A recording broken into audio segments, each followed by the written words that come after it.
Hello and good morning, evening, afternoon, universal time.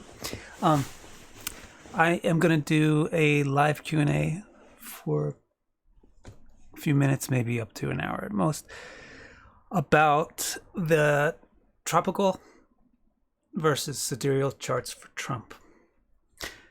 Because my last two videos were about those. So I'm going to wrap up that discussion, hopefully tie up any loose ends before moving on to Einstein. So let's see what questions you got. Any questions lingering left over that haven't been answered already, or that you want to hear again or something. So Sun is already here, and Sun asks, why should we need to go into details to get things right? Let me put on my glasses. Letters are freaking tiny. Why should we need to go into details to get the things right? Why are there no easy way, like he has a big face, big ears, or something very basic related to the first house and physique? So my 5-year-old, I know his exact time. He's sidereally Gemini and tropically Cancer. I'm talking about the ascendant. He is totally watery body, cold, emotional, round face, big eyes, right? Why don't we do this simple analysis for Trump or anyone else? Okay, so I got two things to say about that.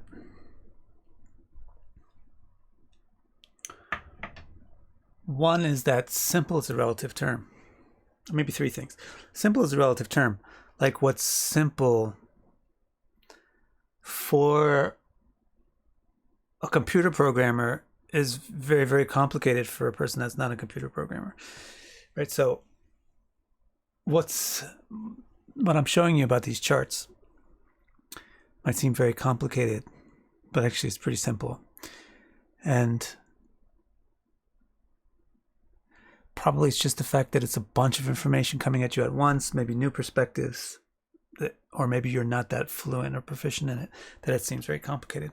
But there's nothing particularly fancy about the way that I analyzed the tropical and sidereal trumps of charts. I just used all uber basic techniques. This planet represents this house represents that, this sign represents this. Here's this yoga, that yoga, and we use divisional charts and aspects. All basics.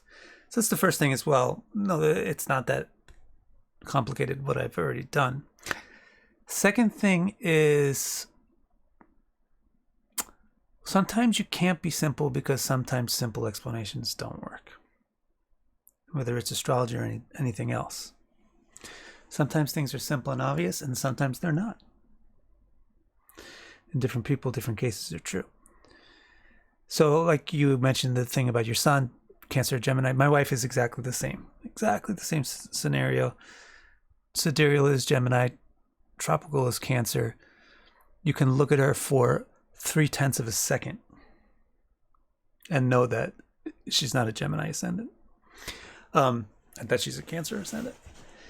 You know, sometimes that works for some people, but not always. Okay, and so the third thing is, especially in the case of Trump, whether it's tropical or sidereal, in both cases, his ascendant is Leo. So, you know, the most basic way of looking at the thing, you're not going to have any difference between sidereal and tropical. So that's not going to be too effective. Anyway, by the way, obviously Trump is, you know, highly, highly Leo. But one thing that I brought out in the videos is, I forget what's the Navamsha of the ascendant. What's sidereal? It is Gemini. Yeah, that's right. Trump's Navamsha ascendant is Gemini. But his Navamsha, sidereal Navamsha ascendant is Gemini. Tropical Navamsha ascendant is Sagittarius. So when you look at that guy is screaming poster child of Leo ascendant. It's like thin hair, yellowish orange, face, shorter, thicker, red as anything. You know, so this guy is not just a walking archetype of Leo ascendant, but a walking archetype of a fire sign ascendant. So if you just want to stick with basic physique analysis in a very basic way, tropical, which has fire ascendant for both the Navamsha and the main chart, is superior to sidereal, which has that air, very refined. Like Gemini is good looking, you know, in the sense of having delicate or youthful features, not blunt. So it does not quite the same accuracy of a match. Sidereal ascendant doesn't really quite match his physical features as well as the tropical ones do. All right, let's see what the next questions are. Club return to Glasses Land. So you got any other questions? So far, nothing. So we can just end this video right away. Or is this just lagging? Hang on a second. So we just got a moon in Jeshta. So what is that? What do you mean about that? So if you don't have any more questions, then this is going to be a very short live Q&A, because unlike other live Q&As, I already said enough. Maybe there's one other thing I'll say if nobody else has a question. But I already put out 2 videos on the subject, so I don't feel like I need to say any more stuff. But if you guys had specific questions that you feel weren't resolved, now's your chance. How many people are even here so far? Let me check.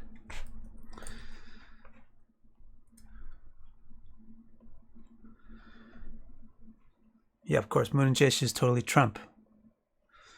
But it doesn't matter if you're doing a sidereal zodiac or tropical zodiac.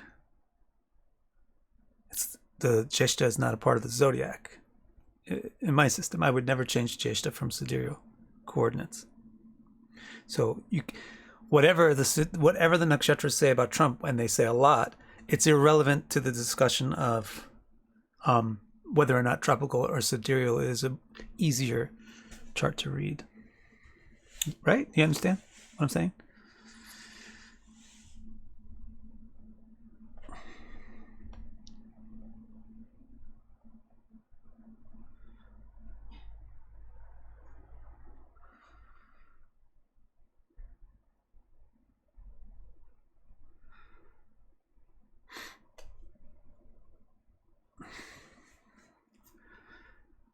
Taking a long time to load the data here.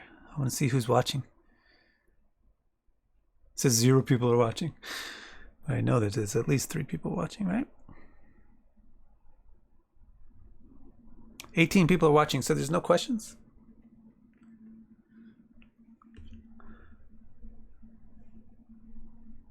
Hey, Jiro. All right, well, if you don't have any questions, I'm going to just... I thought there's a couple of interesting things were brought up after the first video. The first one is Trump has a bad relationship with his mother, supposedly. And the other one is that Trump bankrupted a lot of companies. Right? So, apparently, according to the people who are bringing up these points, that's something that the tropical chart can't explain. Or it doesn't explain as well as the sidereal chart. But, I mean, the first thing that I actually presented as a question mark about the tropical chart is that the 11th Lord is in the 12th house in the tropical chart. And I explained that according to my system, the 11th Lord does good almost everywhere, including the 12th house. But this would be where you would get money through your losses, or by spending money, you get more money when the 11th Lord is in the 12th house. So just very basic in the basic nature of the tropical D1 chart, you can see that this guy might do bankruptcies, but it doesn't mean that he's not making money. So they were trying to say, well, that explains the sidereal chart has this huge problem that I think it's Jupiter. Let me make sure I get my facts straight. Sidereal Trump. He's got Trim Shamsa, Jupiter debilitated in the 12th house. So Trim Shamsa's chart of problems. Jupiter is fortune, debilitated in the house of expense. But also has the 11th Lord actually in the 12th house. This is sidereal. But the 11th Lord debilitated in the 12th house shows he'll have a problem with his profits going nowhere. Not producing. That's how you would read that chart.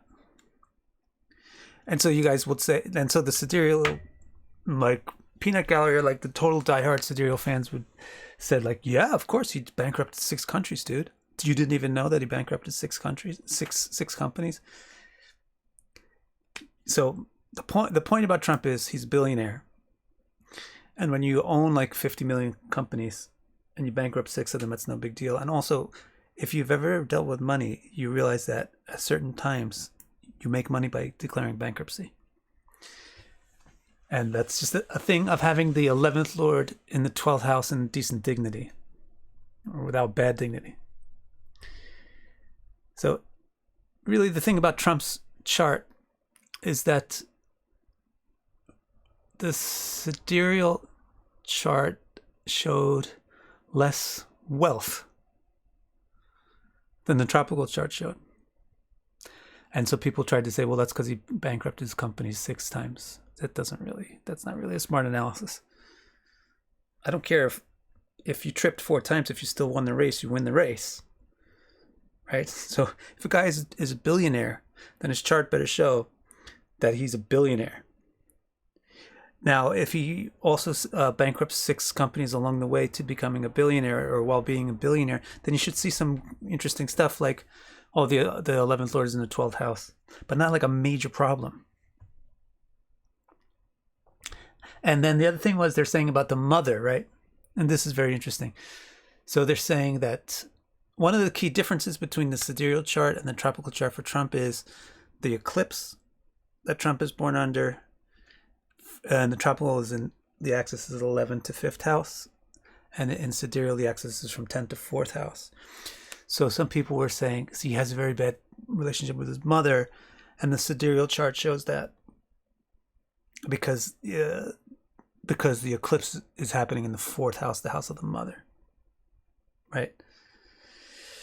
And the moon is debilitated. The moon signifies the mother. But in the tropical chart, the eclipse is happening in the 5th house. It's not harming the 4th house.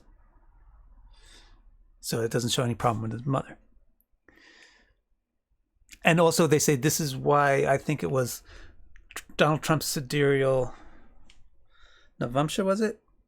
Or no, it's Dashamsa. The Donald Trump's sidereal Dashamsa has Jupiter debilitated in the 4th house, which is another huge, like, block. Like it's a brick wall. If you, as an astrologer, if you were reading this chart for a person and you didn't know he was Donald Trump, and you see that in the Dashamsa, let's see the planet, that there's not even any, like, there's actually no Nietzsche Bunga or anything on this. So if you're reading this person's Dashamsa, and the guy's saying, I don't know, he's like a 20-year-old Donald Trump, and he comes to you and he says, I don't know, I think I should get into real estate. What do you think? And you see Jupiter debilitated in the 4th house of the guy's Dashamsa. You would have to go totally against your intelligence to say, yeah, you should get it. You should go for real estate. Because that's just not what is signified by Jupiter in the Dashamsa debilitated in the 4th house. So they were trying to say, no, that Jupiter debilitated in the 4th house is because he's got a bad mom. So there's a huge problem there, is that you're not using the subcharts for what they're meant to be used for. Each subchart focuses on a different area of life, just as each house focuses on a different area of life. So the Dashamsa is about your career and your success. It's not about your parents and your family and how you feel about things. It's actually the opposite of that. So Jupiter debilitated in the 4th house of the Dashamsa doesn't say anything about your mom, except maybe how your mom affects your career. Okay. And going back to the first chart, where they said it would be better to have the eclipsed moon in the 4th house because he's got a bad relationship with his mom. Well, look, the 4th house is not just about your mother. The 4th house is also about home, where you live, right? This guy's rich and he's got great houses. He lives in palaces. And he makes money from homes or buildings or property, which is the 4th house, from real estate. So you have to find a way, as an astrologer, you have to find a way that this person can have a bad relationship with his mother, but a good relationship with homes and property, which is going to be tricky because the 4th house represents both the mother and homes and property. So if you just afflict the fourth house, as the sidereal chart does, then you're not separating the afflictions to the property and real estate and stuff from the afflictions to the mother that are indicated. But if you look at the tropical chart, it leaves the fourth house alone, and it just gives problems to the moon. The moon doesn't signify property and real estate and all that. It just signifies mom. So that's ideal. That would most easily lead you to a correct explanation or interpretation reading for this guy if he was your client. Because you'd see the fourth house is looking good, and the fourth lord is right on the ascendant. So this guy is, maybe he's really close with his mother, and he's probably got, good living conditions, good homes, etc. And he could do well with property. But I guess it's not about I guess erase that stuff about being very close to the mother, or maybe the mother's very influential on him, but not in a good way, because this moon is eclipsed. The moon's eclipsed, and it's Kamadruma, right, in both charts? And it's Kamadruma. So it's eclipsed moon in Kamadruma yoga, the difficult yoga. So you see, actually, if you... Now, going back to Sun's first question, like, why can't we just be simple about this? Why do we have to go into so many details? This is the problem. This is why I was not willing to do this with you guys for 2 years. I was not willing to look at charts and show you, compare tropical charts to sidereal charts, because I don't feel that you guys even have your basics clear on what is simple and what's not simple. How do you interpret a chart? What are the basics of how you would separate the various indications that are conglomerated into a house? So that's why it's going to seem very complicated, because now you're getting exposed to a rigorous scientific, systematic way of looking at a chart, where you're going to look at it this way every time you look at every single chart. You're not going to invent a new system for interpreting every single chart, which is what people do when they're not good. So anyway, here I go. I'm going off on a rant, but the system that I'm using here is very, very simple.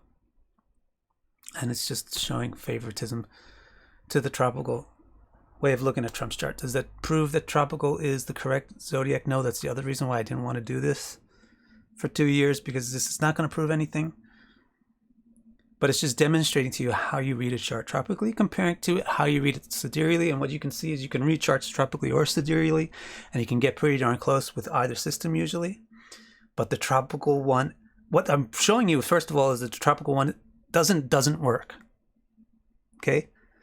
It works just as well as a sidereal system, and I think that I'm showing you it works a bit better. That's what I'm trying to show you. Okay, let's see if you got any more Q's. Or O's, which are like objections. Let's see what you got here. Here's one that just popped up. So why did you do a future prediction? Well, I did. I predicted that Trump would win. But besides, you got to understand this. Making a future prediction is not going to prove that tropical zodiac is right. It's just going to prove that I got something right once. Right? Think about things rationally. If I predict that tomorrow it's going to rain, and it rains tomorrow, and I predicted it using dice, does that mean that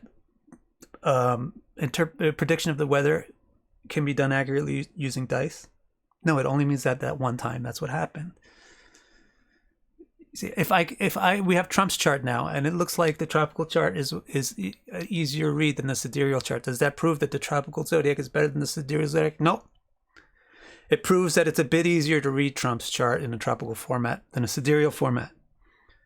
If you want proof, as far as possible, as the mind nothing can be proven in a subjective universe, but if you want proof, then what you need to do is look at victicara.com//tropical. Victicara. And this is what you guys thought was not proof, because you're so tricked by these people showing you card tricks. This is what you thought was not proof. That you thought that this is proof when I show you charts. But this is the real proof, is that this is what it says in the Bhagavatam, this is what it says in the Surya Siddhanta, and this is how you can make sense of history, and this is how you make sense of the symbolism inherent in the science. So at that link that I just put in the description there, you can see all the rationale behind it. That's what proves that the tropical zodiac is correct, meaning this is the original conception of the zodiac. And what I'm showing you now is just that it also works. Okay, let's see what other questions we got. La la la la.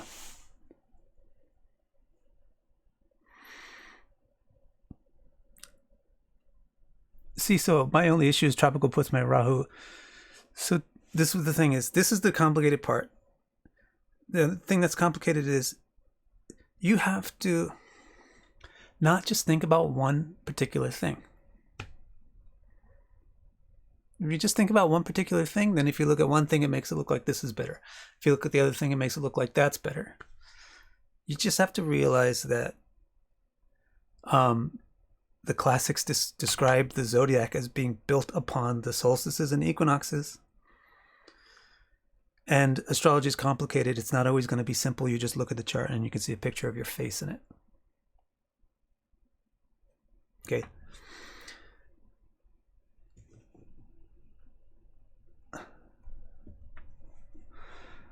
K2 is actually, so you should also learn basic simple things too.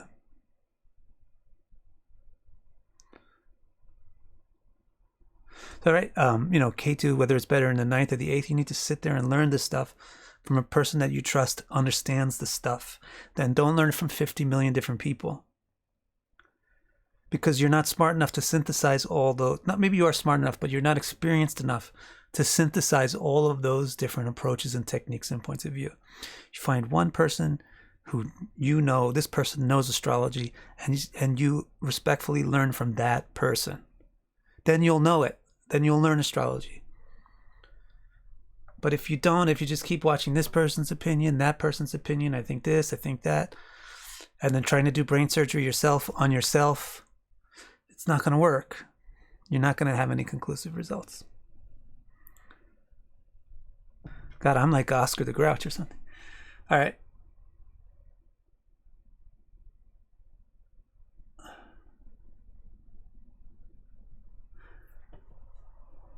Any other questions about specific things in Trump's chart? Like, why is this planet in this sign and not in that one? Wouldn't it? Stuff like that. Here, Jiro, how do you read Trump's younger wife as being fashion model, etc.? Is it the Saturn conjunct Venus? What can you say about that? All right, let's look at the wife stuff. So, yeah, first of all, it would be in both charts. In both charts, he's going to have Saturn conjunct Venus within 2 degrees, and Saturn being his 7th lord. So that indicates that you're going to marry somebody good looking. The textbook interpretation of your 7th lord conjunct Venus is you marry somebody good looking. That's in both a sidereal or a tropical thing.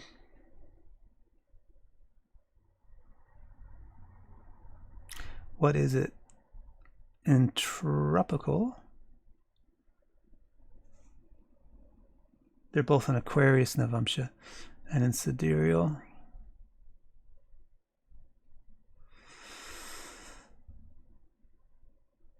They're both in Cancer, Navamsha. So there's nothing really conclusive there. Looking at the Navamsha and the Saptamsha is going to give you some clues too. Navamsha and tropical 7th lord is exalted. Navamsha sidereal 7th lord is in Scorpio with the moon. So you don't really know how to read that because Scorpio is sexy too, right? It's not a great dignity, but Scorpio is also sexy. It's with the moon, which is a beautiful planet, but it's the 6th lord. And it's with, that's the Trim Shamsa. Navamsha is Jupiter in Leo by itself. No, but just, all right, so the Navamsha for tropical is also showing a good looking wife, but not for sidereal. Whereas the Saptamsha, but I went over his Saptamsha is showing his passions. with this, which doesn't show that the sidereal chart doesn't show a guy that would get involved with what's her name? Can't remember the porn star's name. But the seventh Saptamsha sidereal seventh lord is in the 12th house with Mars, who's only the 8th and the 3rd lord, so it's not showing a beautiful wife. But the tropical Saptamsha seventh lord is in Scorpio in the 10th house. So really, this is also not a conclusive thing that would definitely show. Guess what, folks? I want to tell you this. Nothing is going to be conclusive when you compare readings of charts. Because even when you read a single chart, nothing is conclusive. What we're talking about is planets and signs and houses acting as symbols to describe reality. And they're describing the part of reality which is creating reality. What astrology is doing, what the symbols are doing, is they're describing the engine, the karmic engine, which is generating our reality.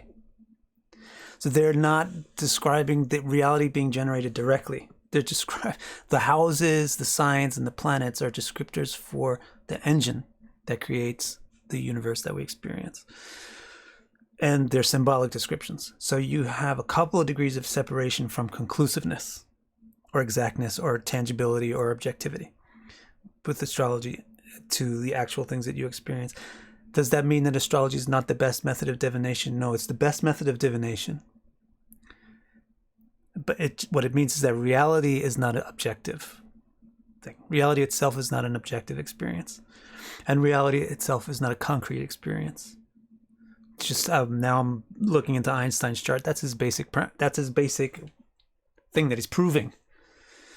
So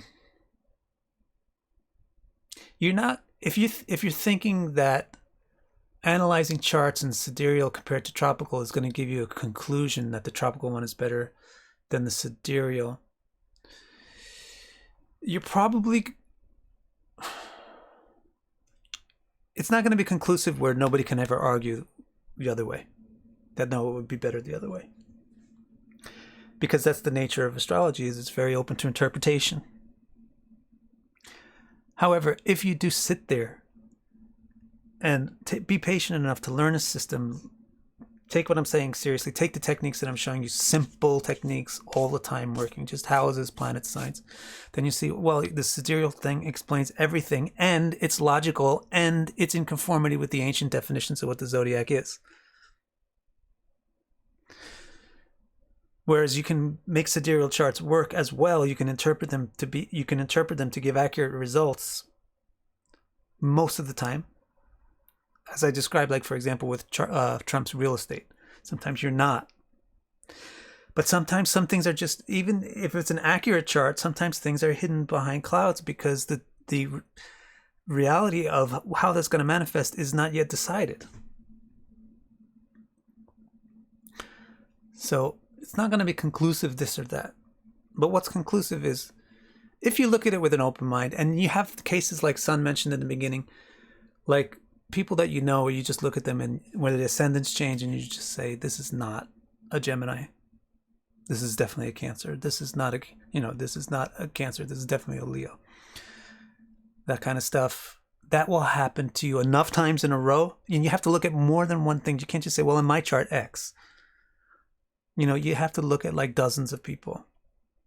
And then out of looking at dozens of people, when you see like, well, in 9 of these cases, it's really, and you also have to, it's really obvious that they're not the sidereal ascendant. I look at their body. And then you also have to remember you got to check your own eyes. Because you wear contact lenses called your information filter, which is where you want something to work a certain way. So you'll, like for example, when you're in love with somebody, you don't really see that they're fat or ugly or something because you love them. If you took the love filter off your eye, you might see, wow, that person's got a wart right there on their nose. I never even noticed that. So it's the same thing when you are committed, for whatever reason, to, for example, Christianity being the right thing. Then you see everything in terms of how Christianity is the right thing. Or when you're committed to sidereal being the right way to do astrology, then you're going to look at the tropical analysis and it's going to make no sense to you. All I'm doing with this one is to prove to the majority of people, to show the majority of people that, look, this is how you do chart readings. And you see how it works with tropical and sidereal, and you see how it's pretty much more clear and easier and more straightforward to do it tropically. Let's see what else we got.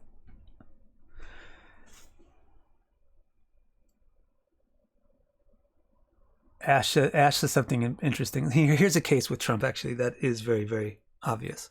Something very simple and obvious. His sun sign, right? His sun sign is Gemini in tropical. In sidereal, it's Taurus. So it'd be interesting to see what kind of information filters people have on their eyes to make them think that it's more accurate to describe his sun as in Taurus. But the way that this guy speaks, if you opened up my software, the thing that I do to generate my chart reports, and you looked at the standard text, let's do that. Let's do that. Let me show you this. Where is it? Here. Interpretations. We want to do planets and signs. Planets in Gemini.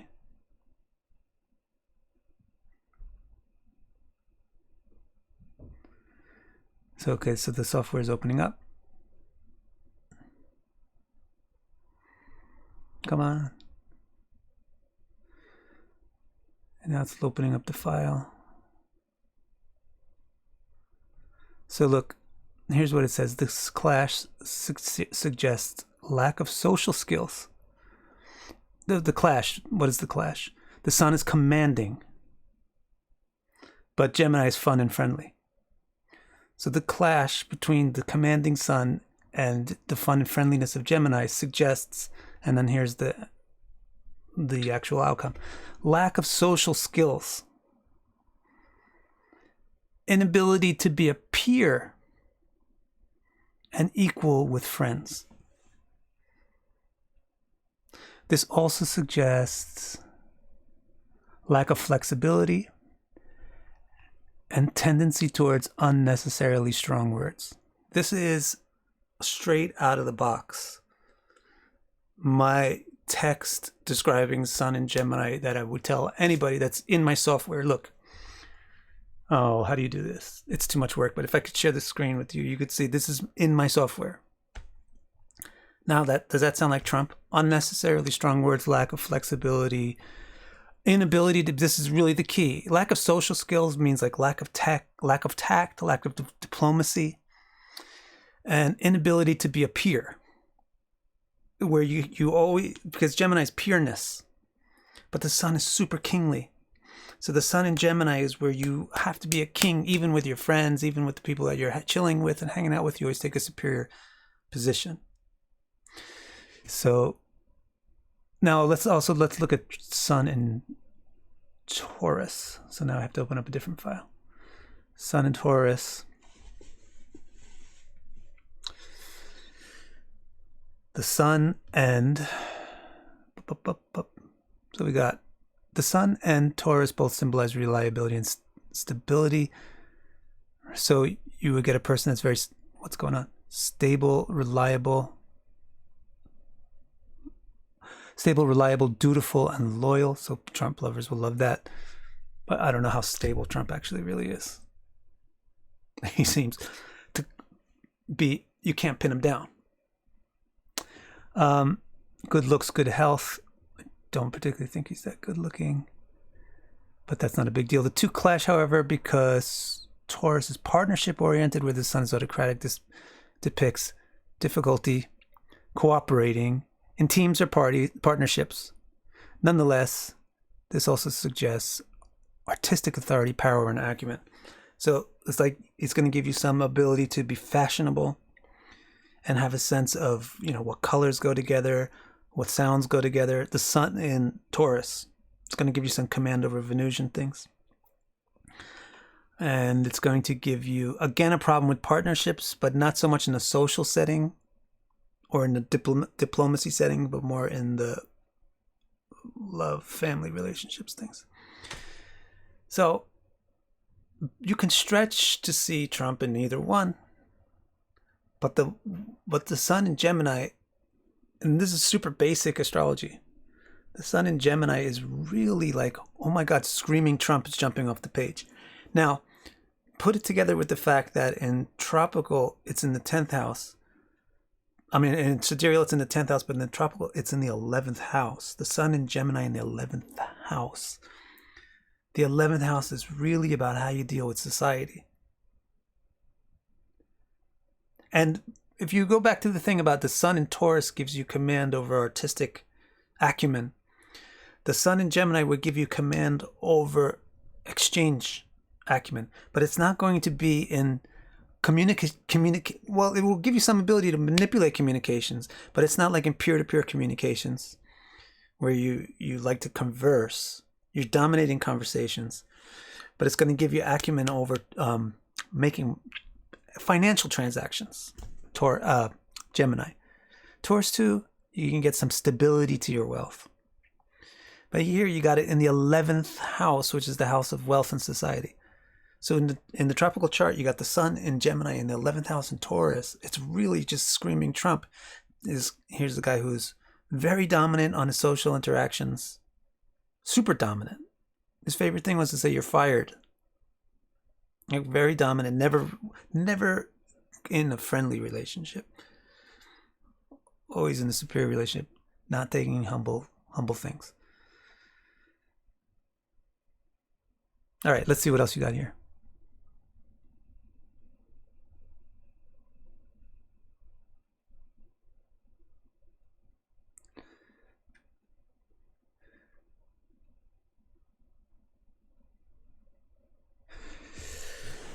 Tara's asking me a question about me. It's not really about Trump. Yeah, there's a lot of things in but I'm not going to answer that right now, so I'll skip that because this session is not about me. See, now, Vanuja Rangachari says, I gave up. It's impossible to predict and see things consistently either way, tropical or sidereal. See, that's actually very true. That's very honest, very true, and I respect that. And that's what I'm saying. It is extremely difficult to use astrology to predict the past, present, and future. So if you guys think that you can look at the two charts and compare them, you're just kidding yourself. And this is why I did not want to do this. But I've been doing astrology since 2007, and I've been doing it like full time since 2009. So that's now 10 years. And before that, I was doing sadhanas from 1990, let's say, till about 2000. So that's like 10 years of sadhana. So 10 years of sadhana. Sadhana means spiritual practices, and 10 years of actually practicing astrology.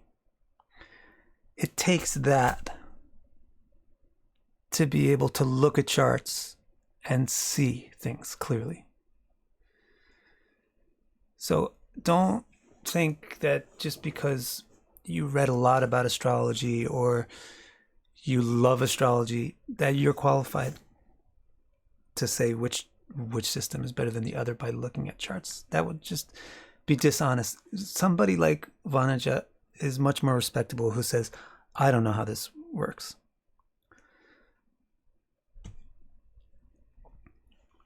So in that case, this is why I switched to tropical.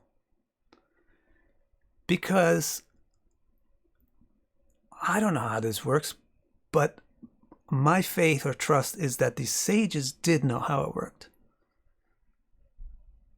And when the sages say the solstices and the equinoxes define the zodiac, I want to trust that more than what KRS says on his YouTube video, or Sam Jeppy says on his YouTube video, or KN Rao or Sanjay Rath. You know, these guys are fine. They're cool people. They're smart people. But when the Surya Siddhanta and the Padma Purana and the Bhagavad Purana and the Vishnu Purana are telling me that the zodiac is tropical, I will trust those people. Because those are the people who defined it. Those books, those people who authored those things, they defined this system. And I don't know how this works as good as they did. That's what made me say, I'm going to trust this definition and try to use it. That's what you have to do to change your information filter that's on your eyes. It's all based on Shraddha, or what you trust. You see your experience based on what you trust. So if you start to trust that look, it says that the zodiac signs are based on the solstices and equinoxes, let me believe that and do it that way, then you'll start to get clarity. If you are patient and you do some spiritual practice, probably will help a billion. Maybe it's not necessary. Or if you're patient and you stick at it with a systematic approach for a few years. So hats off to Vanaja.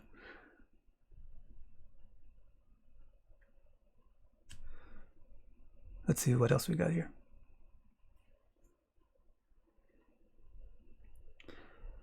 Fuzz says, what's up? My internet was down.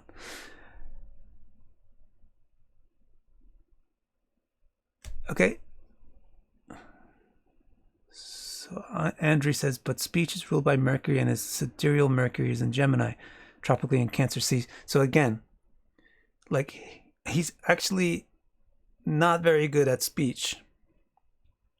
Well, what you got to understand, the basic thing about Trump, the basic thing about him, which is how I opened up the video two videos ago, is basically this chart belongs to a person who's super fortunate and unusual. Because the basic things that you see is ninth lord is right on the ascendant in a comfortable sign. It's a fire planet and a fire sign right on the ascendant. That's the basic thing that you see first. And the second basic thing you see is the first lord is in a Raj Yoga. It's making a Raj Yoga. How is it making a Raj Yoga? By aspecting Ketu in the 5th house as a Kendra lord. That might sound complicated to you, but it's basic stuff. So the first thing that jump off the page to you is, God, this guy has got a good chart. So now in that context, things like problems with this, problems with that, you fit it into that. These become details, fit into the larger context of this is a good chart. This person's going to have a powerful, successful life. So the guy's got Mercury in Cancer, right? So Mercury doesn't like to be in Cancer. It doesn't find it easy to communicate because Cancer is watery and emotional. Whereas sidereally, it's in Gemini. So like Mercury in Gemini is super good, not just at talking or chatting, but super good at being tactful, diplomatic, egalitarian about the speech. Did you say, is it true? I'm taking you at your face value that you got this right. Tropical sidereal Mercury, yeah, is in Gemini. And sidereal Mercury is in Cancer, the 12th house. However, so you may say, well, then the tropical, this is actually, it seems complicated maybe because you're getting introduced to how to really read a chart. So bear with me, it cannot not be complicated because life is complicated. So tropically, you might say, well, this looks like this guy's a buffoon, he can't speak. Because he's got Mercury in Cancer in the 12th house with, kind of close to Saturn or in the same house as Saturn. He's got Mercury in Cancer in the 12th house in the same, close to Saturn. And he's got the sun in Gemini making him really like walk over other people when he speaks. So this guy okay. But you have to fit everything together. So fit together the fact that the sun in Gemini is making a Raj Yoga. So this guy just like trampling over people. And basically that is what he does. Successfully. He tramples over people and he knocks them out of the way to get what he wants and to make everything seem the way he wants to make it seem. So he's got the power to do that because his sun in Gemini is in a Raja Yoga. And it's how it's forming the Raja Yoga from the 11th to the 5th house, which is about communications. The 5th house is expressiveness, and the 11th house is your communications to society. So he's got this weird scenario, and this describes him to a T. And if you want to know why it's complicated, it's because things are sophisticated. To describe Trump to a T, to perfection, is a person who is so inept that he's incredibly expert. He's so expert at being inept that you can't even comprehend him or figure him out or understand what he's going to do next. Everything is a surprise from this guy because he's completely unconventional and how he's revealing himself and communicating.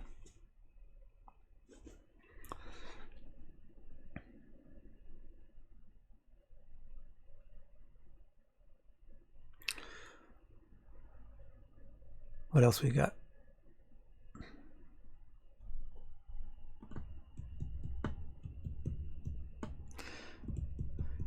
So like that's why he's using Twitter and all this stuff, right? Because he's actually like really good at being really dumb, or he's like really good at saying the wrong things. So he's really smart about it and good about it. This guy is very difficult to understand because he's born in an eclipse.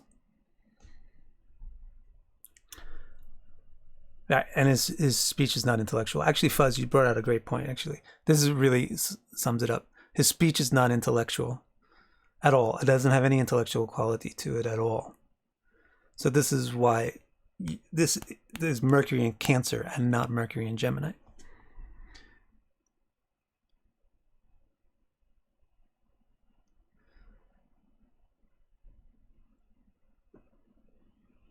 His nakshatra is Mercury's nakshatra. His Ardra.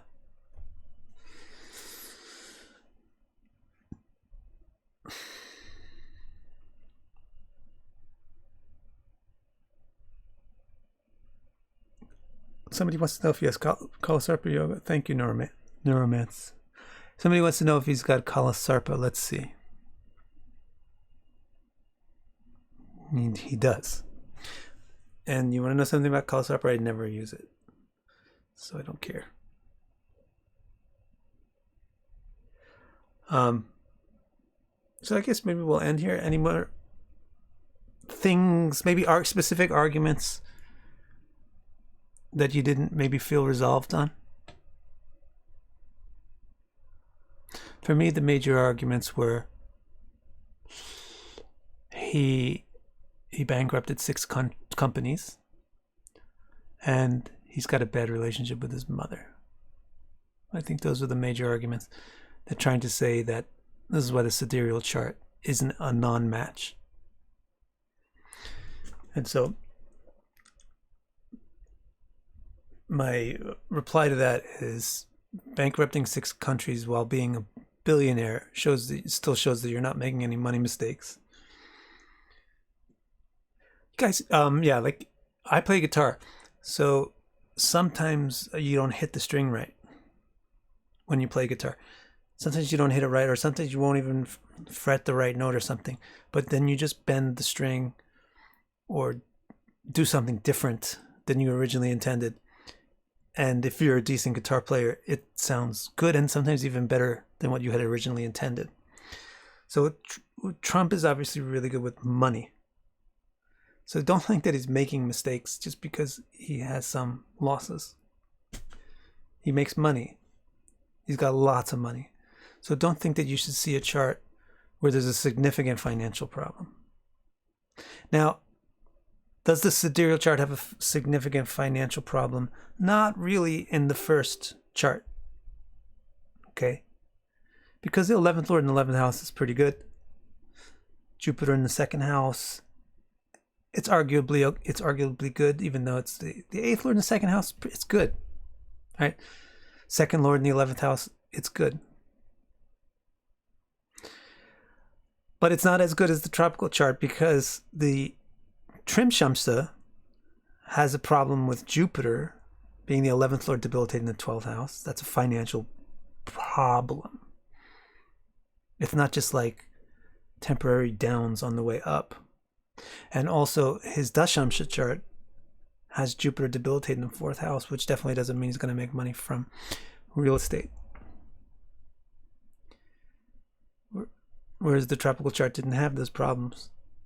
But it did have some connection to losing sometimes because the 11th lord is in the 12th house in the main chart.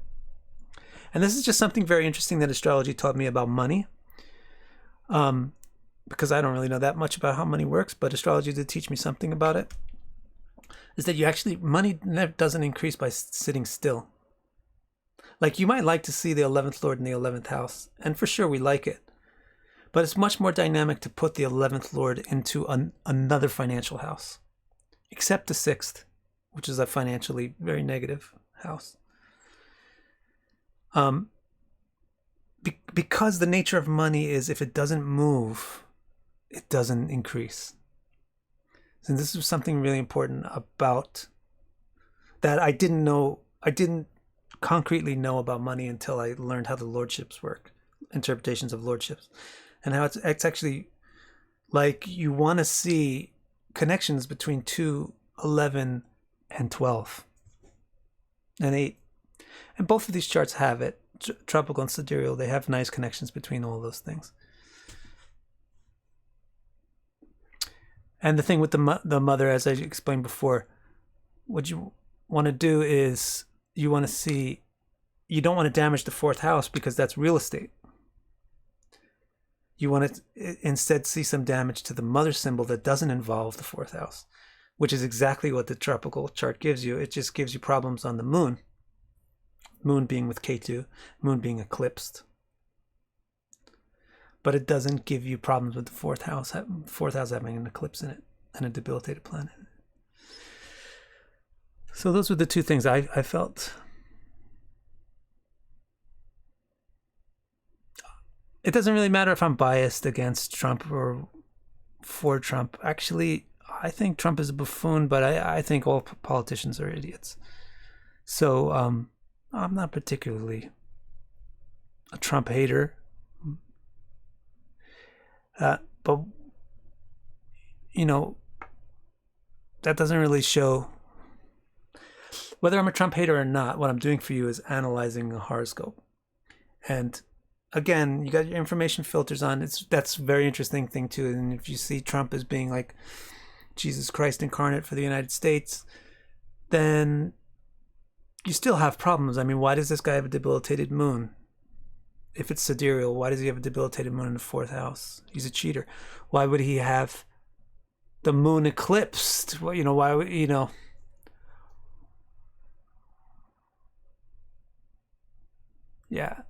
Well, what do you do with that? No matter what system you use, you can then see Trump as being a good guy or a bad guy and interpret that system accordingly. So it's really not about whether or not I like Trump. It's about showing you how you do chart analysis and how you can do it sidereally or tropically, and both of them pretty much work. Okay. Next one I'm going to do is Einstein.